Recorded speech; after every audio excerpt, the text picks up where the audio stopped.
একটা ছেলে দে রে বাবা, মিনতি করি তোর দরবারে।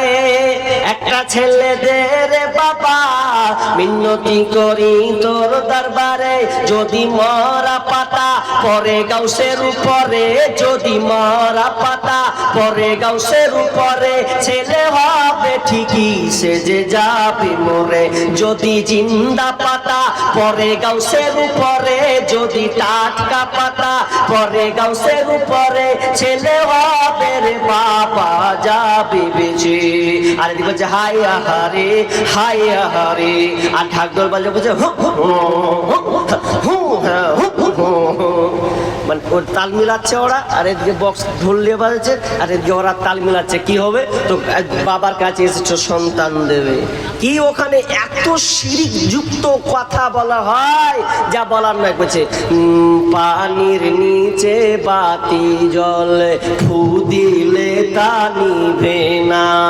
পানির নিচে বাতি জ্বলে, ফু দিলে তা নিভে না। আরে খাজার নামে জিকির করলে নামাজ রোজা লাগে না। এই তো বলছে শালা এরকম ভালো জায়গা পেয়েছি, আর কোথায় যাব? নামাজ রোজা কিছুই লাগবে না, একবার করে যাবো আর চলে যাবো, তাহলে তো সাকসেস হয়ে গেল। দরকার নাই। ভণ্ডামো ভণ্ডামো ভণ্ডামো, ওখানে সন্তান দিতে পারেন না ও মুসলমান, আজকে মুশরিকে পরিণত হয়েছে। অথচ আমার আল্লাহ বলেন লিল্লাহি মুলকুস সামাওয়াতি ওয়াল আরদ, ইয়াখলুকু মা ইয়াশাউ, ইয়াহাবু লিমান ইয়াশাউ ইনাসা ওয়া ইয়াহাবু লিমান ইয়াশাউ যুকুর আও ইউযাব্বিহুম যুকরানাও ওয়া ইনাসা ওয়া ইয়াজআলু মান ইয়াশাউ ওয়াকিমা।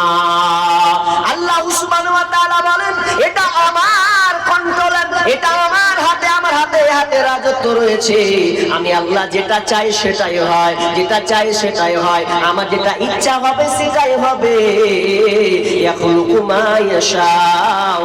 আল্লাহ সুবহানাহু ওয়া তাআলা বলেন আমি যাকে ইচ্ছা কন্যা সন্তান দান করি, আবার যাকে ইচ্ছা আমি পুত্র সন্তান দান করি। তারপরে আমার আল্লাহ বলেন কাউকে আবার পুত্র কন্যা দুটাই দান করে। ওয়া ইয়াজালু মান ইয়াশাউ ওয়াকিমা।